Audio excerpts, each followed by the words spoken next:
de drogas.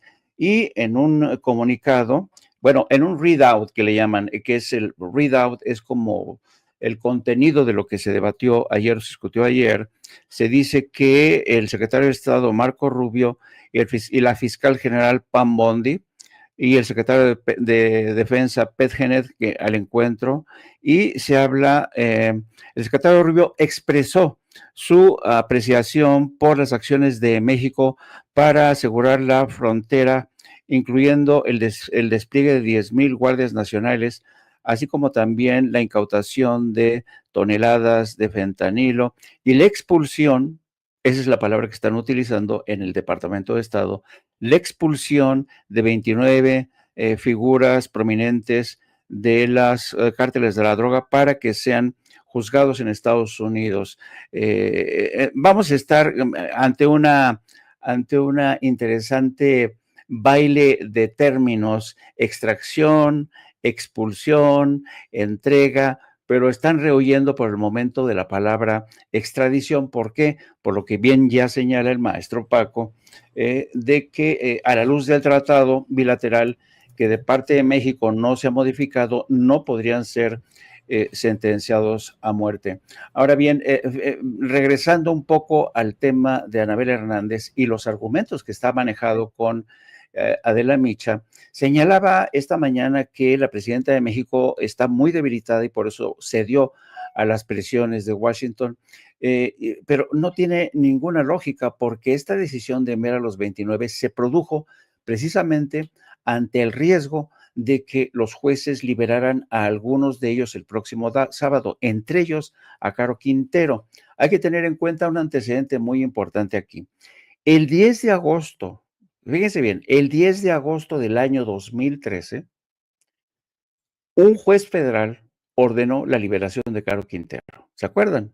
Cuando este juez federal ordena la liberación de Caro Quintero, que tenía una pena de 40 años, es liberado cuando había cumplido ya los 28 años. Se argumenta en ese momento, ese juez que lo libera a los 28 años y no tiene por qué cumplir los 40 años porque ha habido errores en el procedimiento. Y se produce el famoso sabadazo, ¿no? Entonces lo liberan y se hace ojo de hormiga, se le pierde la pista a Caro Quintero. ¿Qué es lo que ocurrió al día siguiente? La Casa Blanca reaccionó enfurecida, emitió una nota de protesta al gobierno de México por haber permitido la liberación apresurada de Caro Quintero, que siempre Estados Unidos desde hace mucho tiempo ha exigido la entrega de Caro Quintero. Bien, entonces el gobierno de México, trastabillando porque no sabía ni qué hacer, acuérdense que estaba como procurador general Murillo Karam. Bueno, Murillo Karam no supo qué respuestas dar, había sido decisión de un juez.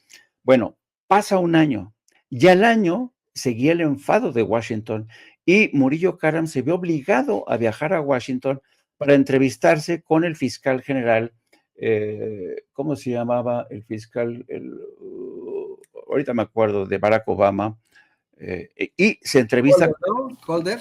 Eric Holder. Y entonces se entrevista con Eric Holder, le da una explicación, no lo convence del todo, y entonces, a raíz de ese encuentro y de la frustración de Estados Unidos, el FBI y la DEA inician una campaña para relanzar las investigaciones con más agentes sobre el terreno en México, y de parte de Estados Unidos, del lado estadounidense, empiezan a multiplicarse por las carreteras de California, Texas, Arizona, Nuevo México, estos espectaculares donde se pide una recompensa para quien dé informes sobre Caro Quintero. Total, se vuelve a recapturar. Entonces, imagínate, Gers Manero, teniendo en cuenta este antecedente que cabreó a la Casa Blanca hace ya más de 10 años, ¿tú crees que si a la presidenta y a Gers Manero les llega el chivatazo de que van a liberar a Caro Quintero, tú crees que se lo hubieran pensado dos veces? Pues no. Entonces tomaron la decisión de liberar a Caro Quintero y entregarlo Y yo creo que fue una decisión sabia, porque imagínense si se vuelve a repetir esa película que ocurrió en el 2013, el 10 de agosto, la madrugada del 10 de agosto del 2013. Imagínense si se vuelve a repetir, hubiera sido un desastre, ¿eh? Un desastre. Por eso, esta es la decisión. Entonces, cuando Anabel Hernández dice que fue una presión de la Casa Blanca, primero, está equivocada. Segundo elemento, dice Anabel Hernández que un segundo elemento para apresurar la entrega es que ella, fíjense nada más, ella platicó con un boina verde con el que se encontró de manera casual en Texas, en un acto, no mencionó cuál acto, y en ese acto, este boina verde, que tiene conexiones con Trump, le platicó que los preparativos para una intervención militar estaban muy avanzados. Y entonces uno dice, bueno, esta mujer, ¿cómo se inventa cosas? Bastaba con revisar el periódico The New York Times de ayer para conocer esta historia. El New York Times ayer da a conocer una información según la cual en el gabinete de Donald Trump se está dilucidando la posible intervención militar en Estados Unidos. Hay una división. Por un lado está Sebastián Gorka, que es el principal asesor en materia de contraterrorismo, que está aconsejando una intervención para atacar a los cárteles de la droga. Y por otro lado está Stephen Miller, este antiinmigrante asqueroso, que dice que no es conveniente una intervención militar porque México está cooperando y es un socio estratégico, ¿no? Hay un debate en el seno de la Casa Blanca, pero la pregunta que yo me hago es la siguiente. ¿Por qué The New York Times publica ayer, en el contexto de la visita de Omar García Harfuch, del secretario de Relaciones Exteriores y de toda esta gente que llegaron, el secretario de Defensa, el secretario de Marina, ahí a Foggy Bottom, al Departamento de Estado? ¿Por qué The New York Times publica esta historia en la que se dice que están dilucidando la posible intervención militar en México? Pues para presionar en el contexto de esta visita. Pero Anabel Hernández, que evidentemente es muy posible que haya visto esta historia, ahora se saca de la manga que ella, antes que nadie, entrevistó a un boina verde que le dijo que era muy factible la intervención militar a México. Santo cielo, ¿qué vamos a hacer con este tipo de charlatanes? No, y son análisis que, si me lo permites, muy, muy básicos, ¿no? O sea, es lo que, híjole, a lo mejor puede dar a conocer en un par de líneas frente a los espacios de la micha y que no tienen de alguna otra forma un trasfondo como el que nos estás presentando.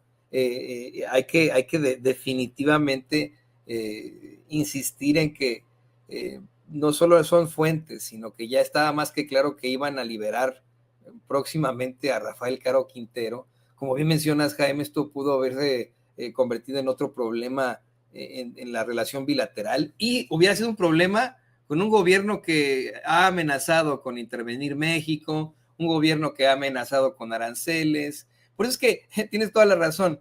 Las preguntas de nuestros compañeros corresponsales de la mañanera se quedaron muy, muy cortas, ¿no? Algunos decían, es que a lo mejor es por lo de los aranceles. No, no, no, señores.